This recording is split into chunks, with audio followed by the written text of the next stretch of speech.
Hi, this is Andre, and thanks for checking out Synthicity.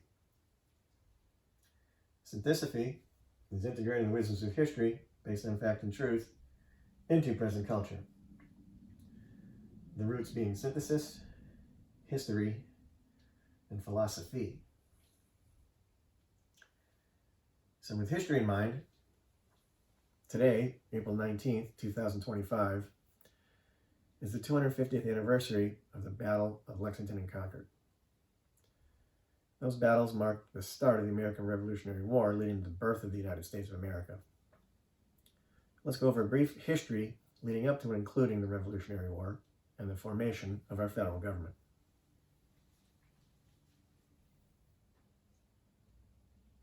In October 1768, British troops land in Boston to enforce the Townshend duties, taxes on paint, paper, etc.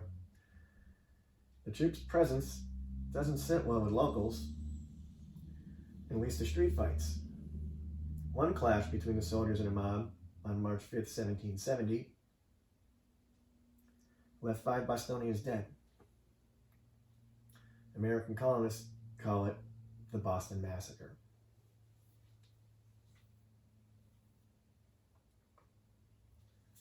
December 16th, 1773, colonists disguised as Mohawk Indians boarded 3 British ships in Boston Harbor and dumped 342 chests of tea into the water, protesting British taxation.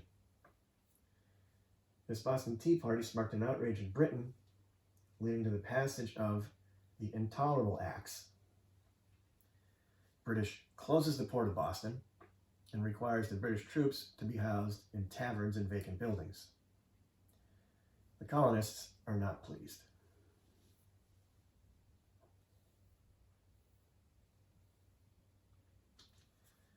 The battles of Lexington and Concord on April 19, 1775, marked the beginning of the American Revolution.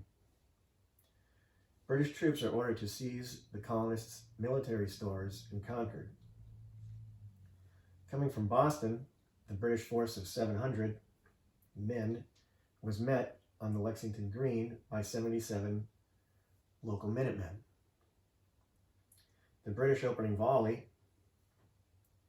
there left 8 colonists dead and 10 wounded. The British then moved on to Concord. They were confronted by 400 American patriots and forced to withdraw and return to Boston.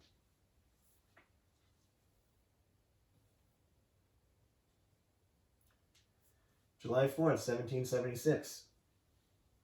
The Declaration of Independence is adopted by the Second Continental Congress in Philadelphia, and the colonies declare themselves a sovereign nation. King George III of England isn't willing to let his subjects go without a fight.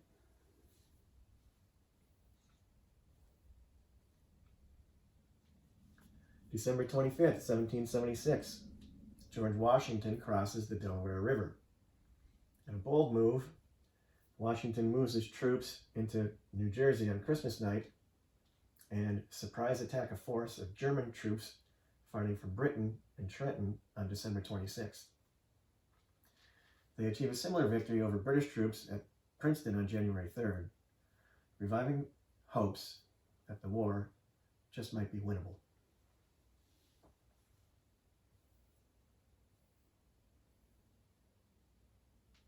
October 1781, Battle at Yorktown in Virginia.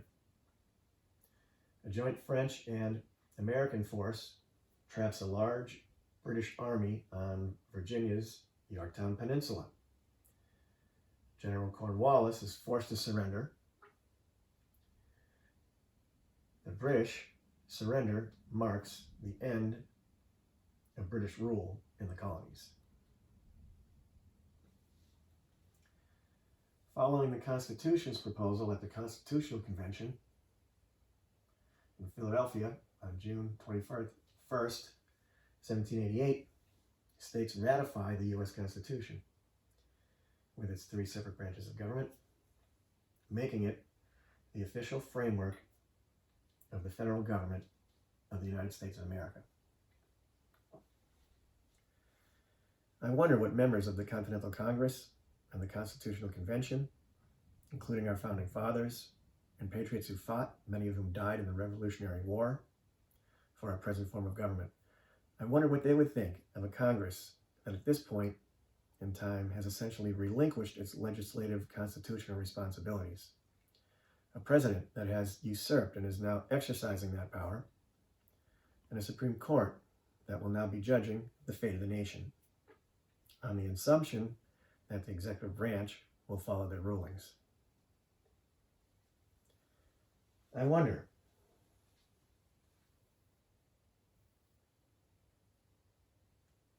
what they would think.